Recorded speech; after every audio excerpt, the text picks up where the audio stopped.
ولم يجعل له عوجا، وأشهد أن لا إله إلا الله وأشهد أن محمدا عبده ورسوله. أما بعد، قال الله تبارك وتعالى: أعوذ بالله من الشيطان الرجيم. بسم الله الرحمن الرحيم. يا أيها الذين آمنوا أطيعوا الله وأطيعوا الرسول. وقال تعالى: ومن يطع الله ورسوله فقد فاز فوزا عظيما. صدق الله العظيم.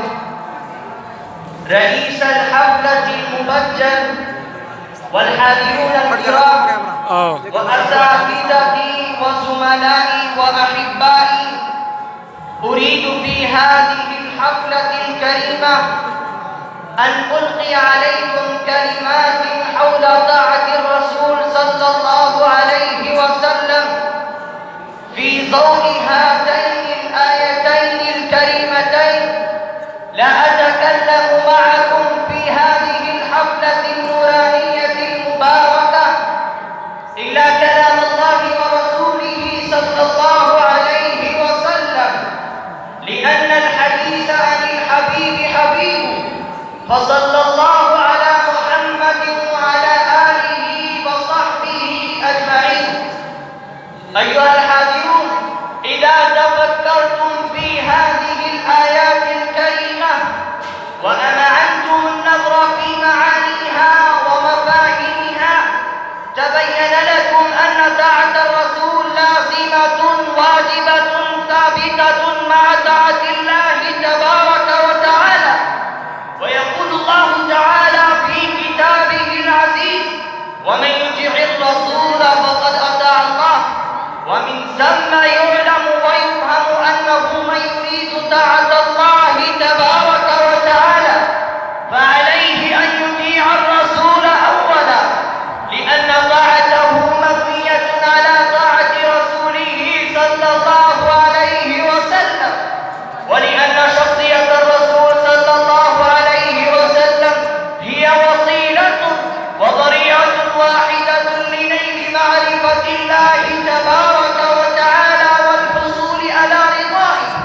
وهذا هو السبب أن الله ضم اسمه مع اسمه في الأذان والإقامة وفي الصلاة ودعاء القنوت والتحيات، حتى في كلمة التوحيد، لكي يرفع اسم النبي صلى الله عليه وسلم مع اسمه.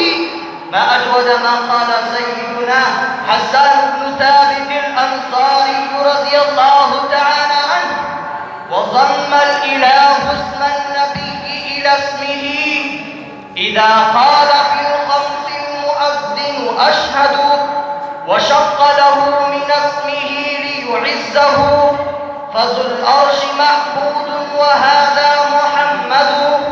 وقد كتب المفسرون مثل هذه الكلمات في تفسير آية ورفعنا لك ذكرك. والواقع أيضا أن طاعة الرسول صلى الله عليه وسلم واجبة ثابتة لابتغاء مرضات الله ونيل رضاه. فالله يقول آمرا نبيه: قل إن كنتم تحبون الله فاتبعوني يحببكم الله.